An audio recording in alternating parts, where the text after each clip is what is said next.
ইলানের চোখ কপালে। এই পদ্মকে চিনতে পারছে না সে। হতভম্ব হয়ে আছে পুরো। বাচ্চার শোকে পাগল হয়ে এখন বরকে ভাই ডাকছে। পদ্মকে আতপাগল ভেবেছিল, এখন দেখি পুরাই পাগল মেয়েটা। পদ্মের ভাইয়া ডাকা ইলানের পছন্দ হয়নি। জোর করে নিজে থেকে পদ্মকে সরিয়ে দিল। ইলান পদ্মের মুখ চেপে ধরল, খুবই হালকাভাবে ধরেছে, যেন ব্যথা না পায়। গম্ভীর কণ্ঠে বলল, তুমি নিশ্চয়ই তোমার কোনো ভাইকে বিয়ে করোনি, রাইট? পদ্ম মাথা নাড়ল, অর্থাৎ ইলানের বলা কথাটা সত্যি। তাহলে আর কখনো ভাই ডাকবে না, এসব আমার পছন্দ না। নেক্সট টাইম যেন তোমার মুখে এসব না শুনে, তাহলে খুব খারাপ হয়ে যাবে। পদ্ম ইলানের গালের দাড়িগুলো আলতো করে ছুঁয়ে দিল, আহ্লাদে কণ্ঠে বলল, আচ্ছা বলবো না, কিন্তু আমার একটা বাচ্চা লাগবেই লাগবে। ইলান বিরক্ত হলো, প্রচুর বিরক্ত সে। আর ভালো লাগছে না পদ্মের এইসব কথা শুনতে। নিজে তো পাগল, এখন তাকেও পাগল বানাতে চাচ্ছে। ইলান ধমক দিল পদ্মকে, সবসময় ফাজলাম করবে না। এখনো বয়স হয়নি বিয়ে করার, তাও বিয়ে হয়েছে মানলাম। এখন আবার কিসের পাগলাম শুরু করেছ? এই বয়সে বাচ্চা নেওয়া কতটা রিস্ক বুঝো তুমি? শুধু বললেই হয় না সব কিছু, সময় হলে ঠিকই বাচ্চা হবে। এখন চুপচাপ ঘুমাও। পদ্ম কেঁদে দিল ইলানের কথায়। সুন্দর মতো বললেই তো হতো, এভাবে ধমক দিয়ে বলার কি আছে? মানুষটা দিন দিন খারাপ হয়ে যাচ্ছে, একটুও ভালো করে কথা বলে না। আপনি আমাকে আজ দুবার কাঁদিয়েছেন। আপনার কি মনে একটুও মায়া দয়া নেই? বদলো আর আমার কাছে আসবেন না আপনি। এখন আর আমাকে ভালো লাগে না, আমি জানি তো। সোজা সাপটা বলে দিন না, আমি গ্রামে চলে যাব। প্রচণ্ড বিরক্ত হলো ইলান। একে তো সারাদিন শুধু তাকে জ্বালাচ্ছে, তার উপরে এখন আবার কাঁদছে। কিছু বললেই কেঁদে দেয়। তাই বেশিরভাগ সময়ই ইলান তার কথাগুলো হজম করে নেয়। ছোট মানুষ বলে কোনো রকম কষ্ট দিতে চায় না, উঁচু গলায়ও কথা বলে না। তবে মাঝে মাঝে নিজের এই রাগটাকে কন্ট্রোল করতেও পারে না সে। আমার তো সবসময় আমার নিজের ব্যক্তিগত পদ্মফুলকেই ভালো লাগে। শোনো, তুমি আরেকটু বড় হও, তারপর বাচ্চা নিয়ে ভাববে। ঘুমাও তো পদ্মফুল। ঠিক আছে, তাহলে আপনিও আমাকে আর আদর করতে পারবেন না। যদি আমার কাছে এসেছেন তো দেখবেন পদ্মের আসল রূপ অসহ্য করলো। পদ্ম অন্যদিকে ফিরে গেল। ইলান পদ্মকে বেশি জোর করল না। সকালে উঠলে ঠিকই রাগ কমে যাবে, এমন রাগ দেখায় যেন আর কখনো কথাই বলবে না। পরে নিজেই আসে কথা বলার জন্য। ইলান পদ্মের পাশ থেকে ল্যাপটপটা নিল, মনে মনে বলছে ভালোই হয়েছে পদ্ম অন্যদিকে ফিরে শুয়েছে, এখন সে একটু কাজ করতে পারবে। ইলান বেশ খুশি হয়েছে। অতঃপর আবার কাজে মন দিল। সবার উপরে তার কাজ, পেশা, এগুলো ছাড়া সে কিছুই ভাবতে পারে না। দরকার পড়লে সে পৃথিবীর মায়া ছেড়ে দেবে, তাও নিজের পেশা থেকে এক চুলও নড়বে না। এই একটা জিনিস দিয়ে সে মানুষের সেবা করতে পারে। এর থেকে আর ভালো কাজ কী বা হতে পারে? এই জন্য পেশাটা তার এত পছন্দের। রাত 2টো। ঈশানের কাজ শেষ হলো, এখন প্রচণ্ড ঘুম পাচ্ছে। চোখ থেকে চশমাটা খুলে রাখলো, তারপরে পদ্মের পাশে শুয়ে পড়েছে। পদ্মকে জড়িয়ে ধরার সময় ঈশান শুনতে পেল পদ্ম বিড়বিড় করছে, আমার বাচ্চা লাগবে। ঈশান পদ্মের ঘুম ঘুম কণ্ঠে এই কথা শুনে হাসলো। ঘুমোচ্ছে, তাও বাচ্চার কথা সরছে না মুখ থেকে। এটা পুরোই পাগল, আর এই পাগলটাকেই ঈশান বেশি পছন্দ করে। পদ্মকে পিছন থেকে জড়িয়ে ধরে পদ্মের ঘাড়ে মুখ লুকানো। এই যে তার এখন বেশ শান্ত লাগছে। যখন পদ্মকে এইভাবে জড়িয়ে ধরে, মনের ভিতরে এক ভালো লাগা কাজ করে, শান্তি কাজ করে। ঈশান উঠে পদ্মের সেই ঘুমন্ত মায়াবী চেহারা দেখে নিল। পদ্মকে এইভাবে ঘুমাতে দেখে ঈশানের মনে হলো তার প্রাণটা যেন এখানেই লুকিয়ে আছে। পদ্মের কানে হালকা করে ওষ্ঠ ছুঁয়ে আবারও জড়িয়ে ধরল খুব গভীরভাবে। সারাদিন পরিশ্রম করে রাতে একটু শান্তি পদ্মই দেয়। সকাল 8:30। পদ্মের ঘুম ভাঙল, তাও তীব্র রোদের আলোয়, যেন সূর্যমামা তার দিকেই মুখটা রেখেছে। পদ্মের চোখ মুখ কুঁচকে এলো। উঠে গিয়ে পর্দাটাও দিতে পারছে না, কারণ ঈশান তাকে খুব শক্ত করে জড়িয়ে ধরে রেখেছে। ঈশানের সব নিঃশ্বাসগুলো আছড়ে পড়ছে পদ্মের ঘাড়ে। চোখটা বুজে অনুভব করতে লাগলো সুন্দর এক অনুভূতি। হঠাৎ তার মাথায় কাল রাতের কথাগুলো চলে আসলো। পরক্ষণেই রাগে মুখটা লাল হয়ে উঠল। একদিক দিয়ে বাচ্চা চায় না, আর এখন জড়িয়ে ধরে দিব্যি ঘুমাচ্ছে। একে তো রাগ ঈশানের উপর, আবার রাগ হচ্ছে সূর্য মামার উপর। দুইজন যেন ইচ্ছে করেই সকাল সকাল তাকে বিরক্ত করতে এসেছে। ঈশানকে জোর করে নিজের থেকে সরিয়ে দিল। ঈশান তো ঘুমোচ্ছিল, তাই পদ্মকে কিছুই করতে পারেনি। পদ্ম সকালের নাস্তা বানাচ্ছে। আজ শুক্রবার, তাই ঈশানও হসপিটালে যাবে না। এই জন্যই এতক্ষণ ঘুমোচ্ছে, না হলে কখন ঘুম থেকে উঠে হসপিটালে চলে যেত। পদ্ম দাঁড়িয়ে দাঁড়িয়ে রুটি বানাচ্ছে, আবার সেটা সেঁক দিচ্ছে। হঠাৎ পিছন থেকে পদ্মকে ঈশান জড়িয়ে ধরল। মৃদু কেঁপে উঠল সে। আজ তো শুক্রবার, তুমি এত তাড়াতাড়ি ঘুম থেকে উঠেছো কেন? বাইরে থেকেও নাস্তা আনা যেত, আমার সাথে কিছু সময় শুয়ে শুয়ে সকলটা প্রেম আলাপ দিয়ে শুরু করতে। পদ্ম রেগে যাচ্ছে ক্রমাগত। আর ভালো লাগছে না ঈশানকে। মন যাচ্ছে তো দৌড়ে দিয়ে দূরে সরে যেতে। ছাড়ুন, আপনি দেখছেন না আমি কাজ করছি, কেন বিরক্ত করছেন? সকাল সকাল প্রেমের আলাপ করার সময় নেই আমার। তুমি ঘুম থেকে এত তাড়াতাড়ি উঠেছো কেন সেটা বলো আগে। আমার ইচ্ছে হয়েছে, আমি উঠেছি। আপনার কোনো সমস্যা আছে? ঈশান পদ্মের গাল দুটো টেনে দিল, যা পদ্মকে আরও রাগিয়ে তুলেছে। জি ম্যাডাম, অবশ্যই সমস্যা আছে। পদ্ম রেগে গিয়ে বলল, ছাড়ুন তো, আমি এখন কাজ করছি, আপনি এখান থেকে যান। আপনার জন্য ঠিকঠাক মতো কাজও করতে পারছি না আমি। ঈশান সরে আসলো। বুঝেছে পদ্ম কালকের বিষয়টা নিয়ে পদ্মের মন মেজাজ ভালো না। যতই হোক পদ্মের এসব কথাকে গুরুত্ব দিলে হবে না। এটা যে তার জন্য ক্ষতি, তা কে বোঝাবে? কিসের পাগলামো শুরু করলো এই মেয়ে? কবে যে বুঝতার হবে কে জানে। সারাদিন পদ্ম একবারও ঈশানের কাছে যায়নি। দুই দণ্ড বসছেও না পাশে। পদ্ম খুব করে বোঝাচ্ছে সে ভীষণ রাগ করে আছে। ঈশান তাকে ধরলেই সে রাগ দেখিয়ে ফিরিয়ে দিচ্ছে। তার বাচ্চা লাগবে। আর ঈশান, সে তো কথা থেকে একটুও নড়চড় করবে না। সে সিদ্ধান্তটা নিয়েছে, সেটাই করবে। যেটা সিদ্ধান্ত নিয়েছে সেটাই হবে।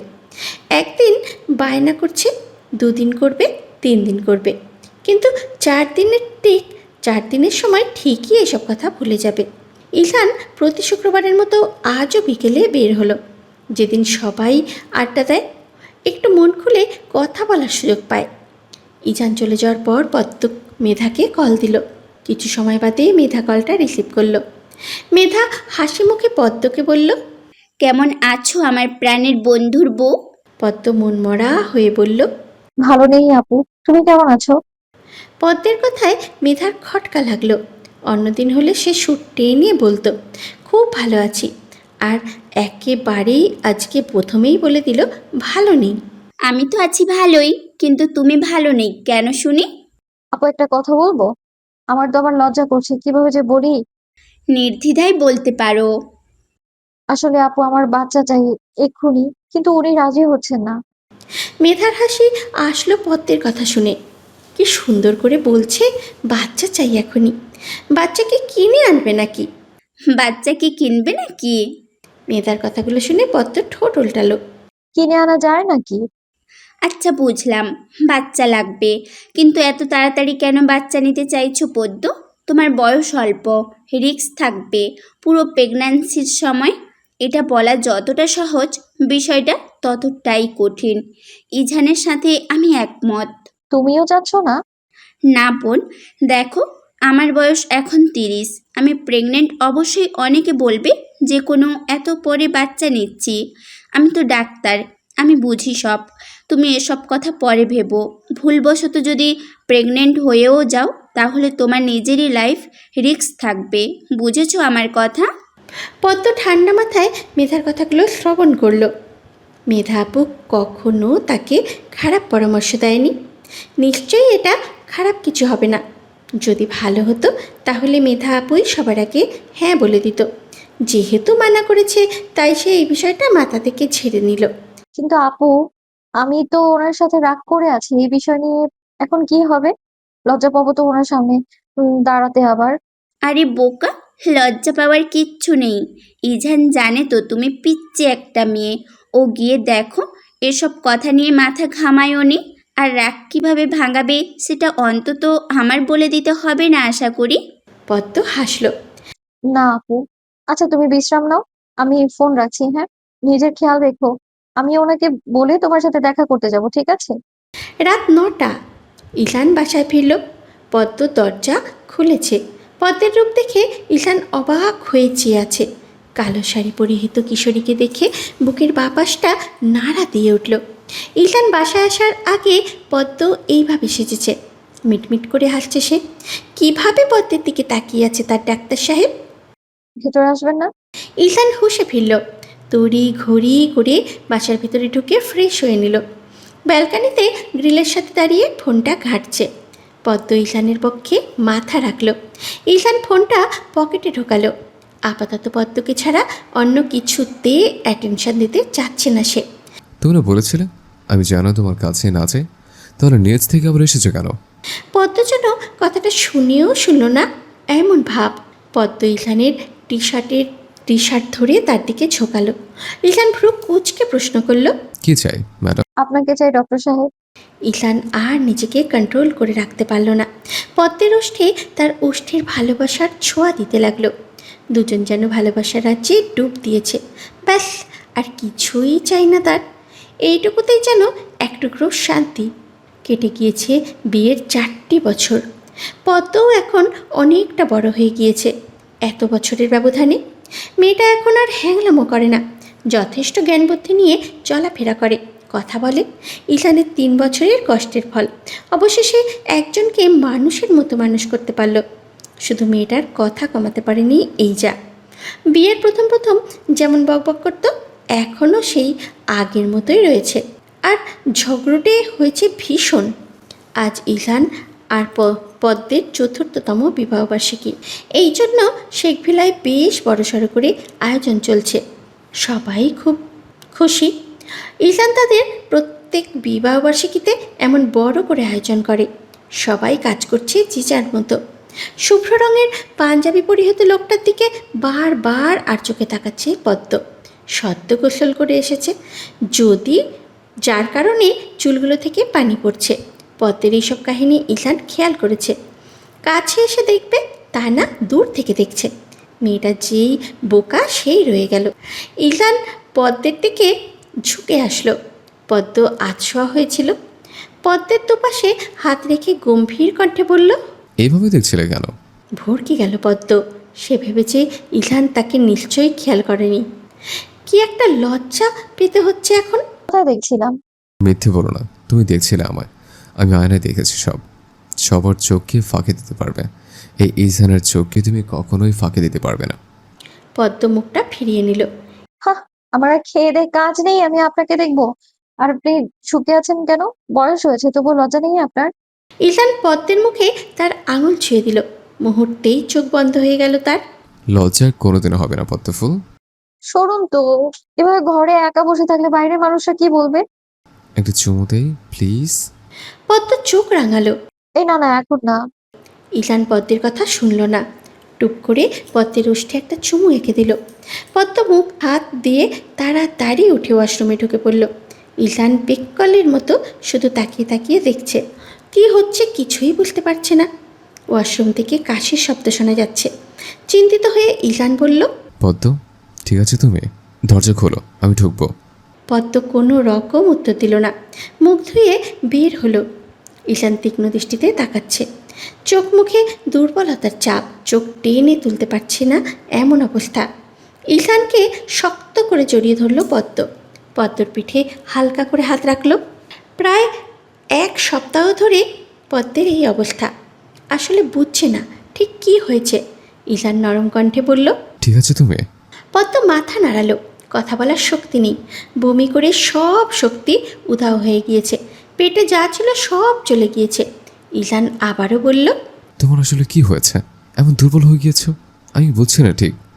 আমিও জানি না, কয়েকদিন ধরে বমি হয়, মাথা ঘুরায়, যাই খাই সব বমির সাথে চলে যায়। এই জন্যই বোধহয় দুর্বল দুর্বল লাগছে। ঈশান পদ্মকে কোলে করে বেডে শুইয়ে দিল।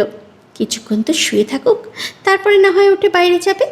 পদ্ম বসতে নিয়েছিল, তখনই ঈশান ধমক দিল, সমস্যা কি তোমার? একটু আগে বমি করে এসেছ, এখন আবার কোথায় যেতে যাচ্ছ? খবরদার রুমের বাইরে পা রাখবে না। কিছু সময় রেস্ট নাও, তারপর উঠে বাইরে যাবে। পদ্ম দুর্বল গলায় বলল। না, বাসায় কত মেহমান, সবাই কি ভাববে বলুন তো? ঈশান উঠে দাঁড়ালো। যদিও মানুষের কোনো কথাকে সে পাত্তাই দেয় না, কিন্তু এখন এইভাবে পদ্মকে ঘরে আটকে রাখলে সত্যিই অনেক অনেক কথাই বলবে, অনেকে অনেক কথাই বলবে, যার এফেক্ট পড়বে পদ্মের উপর। কিন্তু এখন তো সে অসুস্থ, বাহিরে কিভাবে যেতে বলবে? যদি আবার অসুস্থ হয়ে যায় তখন? এই অনুষ্ঠান শেষ হলেই পদ্মকে মেধার কাছে নিয়ে যাবে।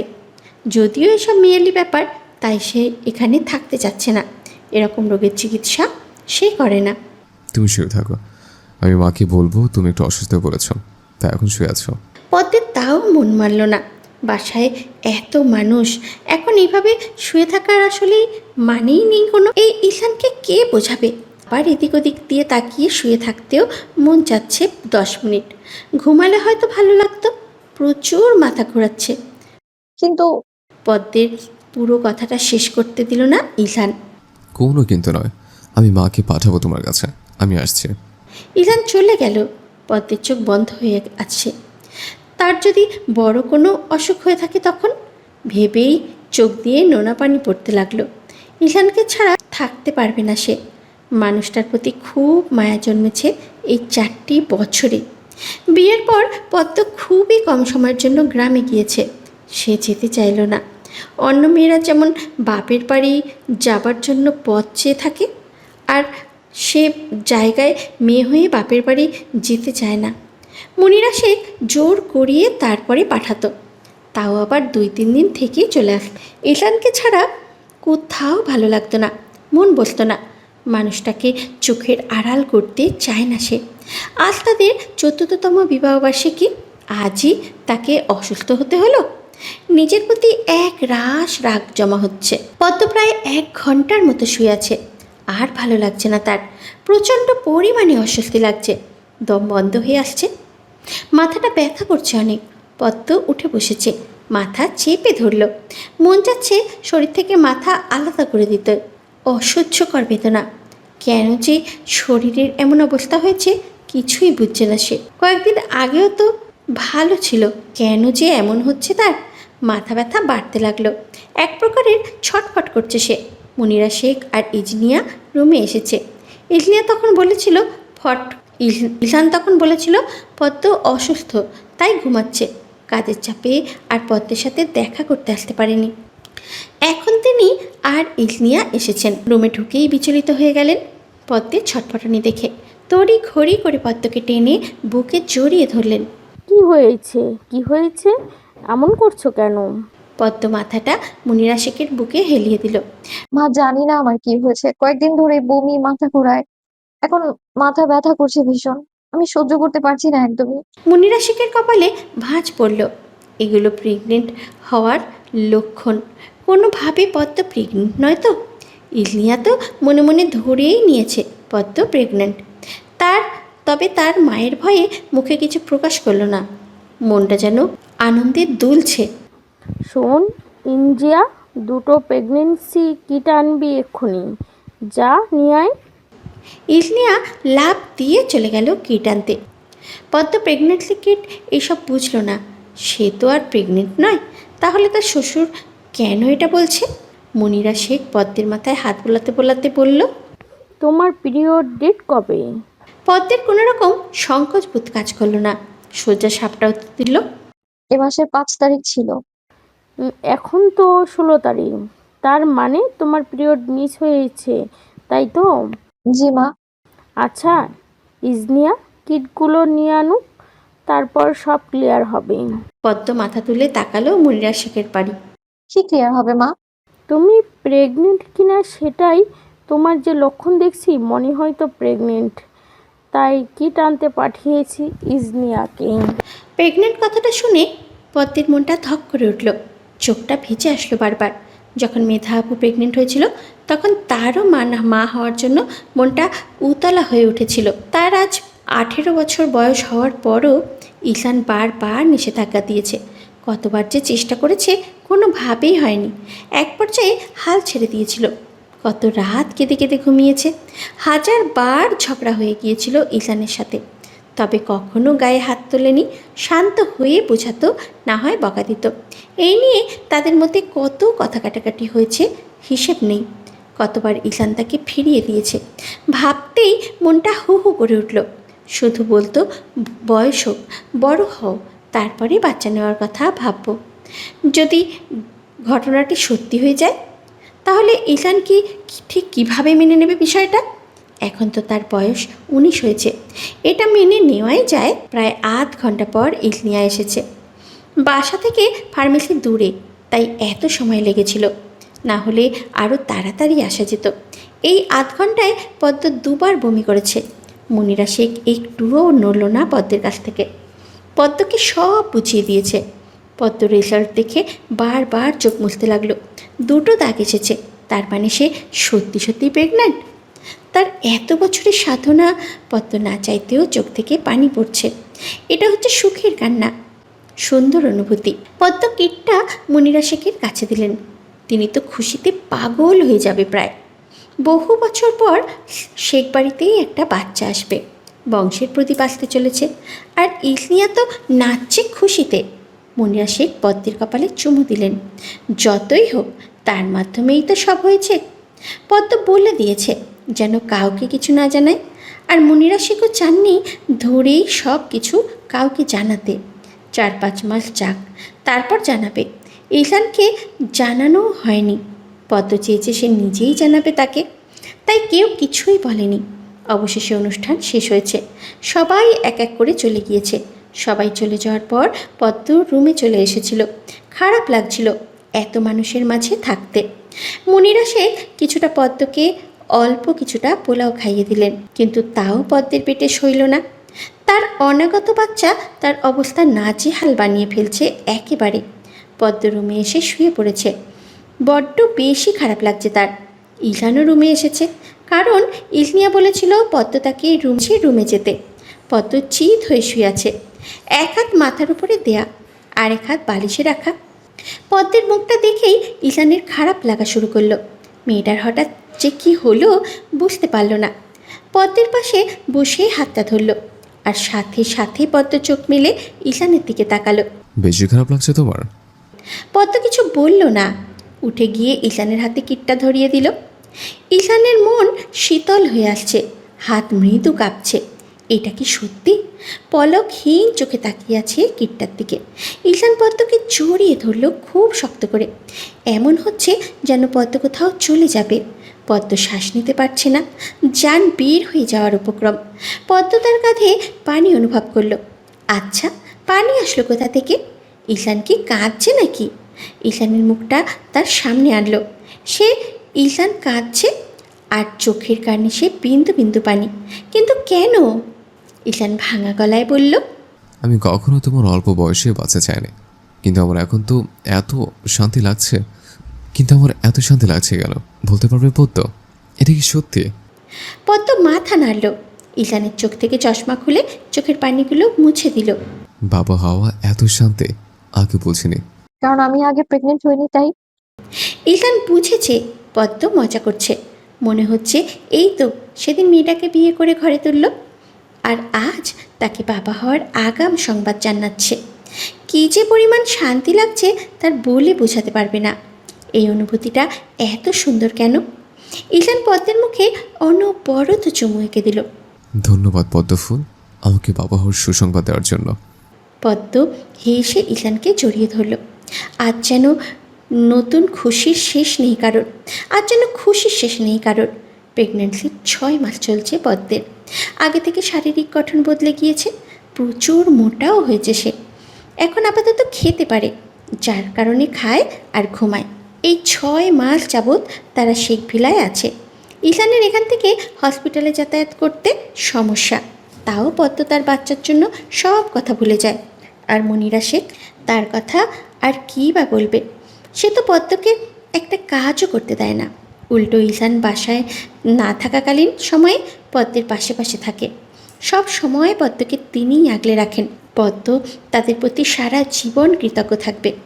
ইলান তার শার্ট চেঞ্জ করছে আর বলছে, পদ্ম, তোমার কি মনে হচ্ছে না তুমি আগের থেকে মোটা হচ্ছ? পদ্ম এতক্ষণ চকলেট খাচ্ছিল, আচমকা খাওয়া বন্ধ করে দিয়ে বলল, কি বলতে চাচ্ছেন সরাসরি বলুন। ইলান পদ্মকে রাগানোর জন্য বলল, তুমি আগের থেকে অনেক মোটা হচ্ছ, এত বেশি খেও না। তোমাকে এখন কেমন লাগছে? পদ্মের চোখ দিয়ে পানি পড়ে গেল। তার জিনিস খাচ্ছে বলে একেবারে এ কথা বলবে? আমি কি একা খাচ্ছি নাকি? আপনার বাচ্চাও তো খাচ্ছে। আর খাবোই না আমি, ধুর। পদ্ম চকলেটটা নিচে ফেলে দিল। রুমের বাইরে যাওয়ার জন্য উদ্যত হলো, কিন্তু ঈশান পদ্মকে পিছন থেকে আলতোভাবে জড়িয়ে ধরল। পদ্মের পেটে হাত রাখলো। উফ, মেয়েটা এত রেগে যায়। ঈশান শান্ত কণ্ঠে বলল, মজা করছিলাম, এমন করো না, আর কখনো এসব বলবো না। তুমি কি জানো তোমাকে কতটা সুন্দর লাগছে? পদ্ম একেবারে মিলিয়ে গেল। মানুষটার উপর রাগ করে থাকতেও পারে না সে। আগে সুন্দর ছিলাম না বুঝি? আমার বাবুর আম্মু সবসময় সুন্দর ছিল। পদ্ম ছটফট করছে, ঘুম আসছে না তার। পেট পিঠ ব্যথা হয়ে আছে। এখনও তার ডেলিভারির 1 মাস বাকি আছে। এখন বাজে রাত 1টা। পাশে তাকিয়ে দেখে ঈশান নিশ্চিন্তে ঘুমাচ্ছে। পদ্ম ব্যথায় ছটফট করছে। এক সময়ে তার ব্যথা প্রচণ্ড শুরু হলো।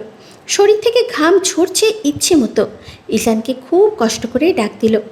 যদিও তাকে ডাক দেওয়ার বিন্দুমাত্র ইচ্ছে ছিল না, কিন্তু সে তো কষ্ট সহ্য করতে পারছে না। ঈশান পাশ থেকে চশমাটা পরল। পদ্মের শুধুই ঘাম ঝরছে, মুখটা লাল হয়ে আছে পুরো। হিতাহিত জ্ঞানশূন্য হয়ে পড়ল ঈশান। আর তার বুঝতে বাকি রইল না কেন পদ্ম এমন করছে। পদ্মের ডেলিভারির সময় ঘনিয়ে এসেছে। পদ্মকে কোনো রকম বাজাগলা করে কোলে নিয়ে নিচে নিয়ে আসলো। মেয়েটার কান্না ঈশানের হৃদয়ে ভীষণ পোড়াচ্ছে। ঈশান তার মা বাবাকে গলা উঁচু করে ডাক দিল। তারাও এসে পড়েছে নিচে। তাড়াতাড়ি করে পদ্মকে গাড়িতে তোলা হলো। গাড়িতে থাকা অবস্থায় মেধাকে কল করলো। যেহেতু মেধাই প্রথম থেকে পদ্মের চেক আপ করে এসেছে, সেহেতু ডেলিভারি মেধাই করবে। এখন একমাত্র ভরসা মেধা। পদ্মের অসহনীয় ব্যথা দেখে কারোরই মাথার ঠিক নেই। পদ্মকে অপারেশন থিয়েটারে নিয়ে গেল। মেধা যথাসম্ভব দ্রুত হসপিটালে চলে এসেছিল, যার কারণে এত বেশি ওয়েট করা লাগেনি। ঈশানও অপারেশন থিয়েটারে। যেহেতু সে ডাক্তার, তাই হসপিটালের কর্তৃপক্ষ কোনো রকম কথাই বলেনি। পারমিশন নিয়েই সে অপারেশন থিয়েটারে ঢুকেছে। পদ্মের নর্মাল ডেলিভারি করা হবে, তাই সব কিছুর প্রস্তুতি নিচ্ছে। মাঝ বরাবর মেধা দাঁড়িয়ে আছে, তার পাশে 2জন নার্স আর ঈশান। পদ্ম কেঁদেই চলেছে। ঈশানের হাতটা শক্ত করে ধরে রেখেছে। এই প্রথম ঈশান কোনো মহিলার ডেলিভারিতে এসেছে, যার কারণে তারও হাত পা কাঁপছে। মাথা যেন ঠিকঠাক কাজই করছে না। মনে মনে একটাই দোয়া করছে, যেন পদ্ম এবং তার বাচ্চা ঠিক থাকে। পদ্মের ডেলিভারি শেষ হলো। পদ্ম এখন অচেতন হয়ে শুয়ে আছে। কিছুক্ষণ আগেই ব্যথায় জ্ঞান হারিয়েছে। ঈশান তার একমাত্র ছেলেকে রক্তমাখা অবস্থায় কোলে নিল। হ্যাঁ, সে একটা পুত্র সন্তানের বাবা হয়েছে। চোখ দিয়ে অনবরত পানি পড়ছে তার। বাচ্চাটিকে বুকের সাথে মিশিয়ে নিল।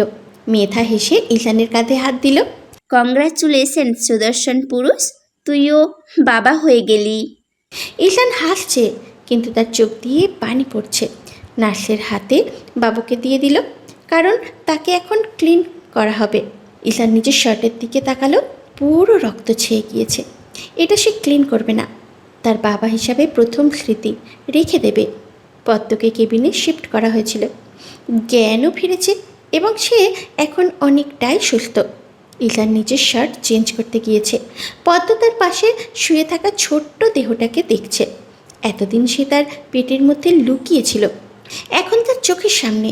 পদ্ম তার এক হাত আলতো করে বাচ্চাটাকে ছুঁয়ে দিল। ঈশান কেবিনে এসে মা আর ছেলের কাণ্ড দেখছে। মুচকি হেসে পদ্মের পাশের চেয়ারে বসল। কেমন আছো পদ্মফুল? পদ্মের দৃষ্টি তার ছেলের দিকে। আনমনে উত্তর দিল, ভালো। ঈশান হুট করে পদ্মের পক্ষে উষ্ঠ ছুঁয়ে দিল। পৃথিবীর সবচেয়ে দামি সুখ দিয়েছে তুমি, ধন্যবাদ দিয়ে ছোট করবো না। পদ্ম চমকে তাকালো ঈশানের দিকে। ছেলের নাম ঠিক করেছেন? তার নাম হবে ইয়াদ শেখ প্রাণ। সুন্দর না? পদ্ম সম্মতি জানালো। নামটা তার পছন্দ হয়েছে। বাবা মায়ের নামের প্রথম 2টো অক্ষর মিল পেয়েছে। তারা এখন 2জন থেকে 3জন হয়ে গেল, সুখী পরিবার। ইয়াসের 3 মাস চলছে। মায়ের অবস্থা নাজেহাল করে ছাড়ছে। এদিকে তার বাবা জ্বালায়, আরেকদিকে সে জ্বালায়। মাঝে মাঝে পদ্মের কান্না চলে আসে, আর পারে না এই 2জনকে নিয়ে। ছেলেটাও কেমন বাবার মতো হয়েছে। পদ্মের কষ্ট যেন কেউ বুঝতেই চায় না। অনেকক্ষণ যাবৎ ইয়াজ কান্না করছে। পদ্ম ইয়াজকে কোলে নিয়ে রুমে হাঁটছে। ছেলের তাও মন ভরছে না, কান্নাও কমল না। ঈশান হসপিটাল থেকে ফিরেছে মাত্র। ফ্রেশ হয়ে পদ্মের কোল থেকে ইয়াসকে নিল। এত কান্নাকাটি করছে কেন আমার বাবাটা? পদ্ম এবার কান্না করে দিল। আপনার ছেলে কোন সময় কান্না করে না বলুন তো? আমার অবস্থা নাজেহাল করে দিয়েছে এইটুকুন একটা বাচ্চা। আপনি ঠিক আপনার মতোই হয়েছে আপনার ছেলে। ঈশান শুনেও শুনল না, এমন একটা ভাব করল। পদ্ম রেগে মেগে আগুন হয়ে গিয়েছে। ঈশানের কলার ধরে একটা ঝাঁকুনি দিল। কথা বলছেন না কেন? আহা, আস্তে কথা বলো। ইয়াস ঘুমাচ্ছে তো? পদ্ম তার ছেলের দিকে তাকালো। আসলেই ঘুমাচ্ছে। বাবার কোলে যেতে না যেতেই ঘুম। আর সে যে এতক্ষণ ধরে হাঁটলো তার কোনো দাম নেই। ছেলেও পোল্টে নিয়ে ফেলল। ঈশান আস্তে করে ইয়াজকে শুয়ে দিল। এখন তার মায়ের সেবা করার পালা। পদ্মকে কোলে করে ব্যালকনিতে নিয়ে গেল। পদ্ম হাত পা ছোটাছুটি করছে। ঈশান চেয়ারে বসলো। পদ্মকেও তার কোলে বসালো। পদ্মের ঘাড়ে উষ্ঠ ছুঁয়ে দিল। পদ্ম, আকাশের দিকে তাকাও, কত সুন্দর চাঁদ উঠেছে দেখো। পদ্ম তাকালো। সত্যি সুন্দর একটা চাঁদ উঠেছে আর হালকা বাতাস বইছে। পদ্ম চোখ বন্ধ করে অনুভব করলো। আচ্ছা ডাক্তার সাহেব, চাঁদ বেশি সুন্দর নাকি আমি বেশি সুন্দর? ঈশান মুচকি হেসে বলল। অবশ্যই তুমি। পদ্মের মনে একটা কৌতূহল জাগলো। ঈশানের দিকে ফিরে প্রশ্ন করলো। আমাদের প্রেমের রং কি ডক্টর সাহেব? শুভ্র। অবাক হলো ঈশানের কথায়। শুভ্র কেন? শুভ্র রং সবসময় পবিত্র। পদ্ম স্মিত হাসল। এই চাঁদের আলো, মৃদু আকাশ, বাতাস, রোমাঞ্চকর পরিবেশ ঈশানের মনকে বারবার ধাক্কাচ্ছে। ঈশান আর কন্ট্রোল করতে পারল না। পদ্মের ওষ্ঠে ওষ্ঠ ছুঁয়ে দিল। পদ্ম আর কোনো বাধা দিল না। ঈশানের চুলগুলোকে আঁকড়ে ধরেছে সে। দুজনের গাঢ় নিঃশ্বাসের শব্দ শোনা যাচ্ছে। পদ্ম, তোমাকে আর একটা বাবু গিফট করতে চাই। পদ্ম সাথে সাথে বলে দিল। আমার বাবু চাই না ডাক্তার সাহেব।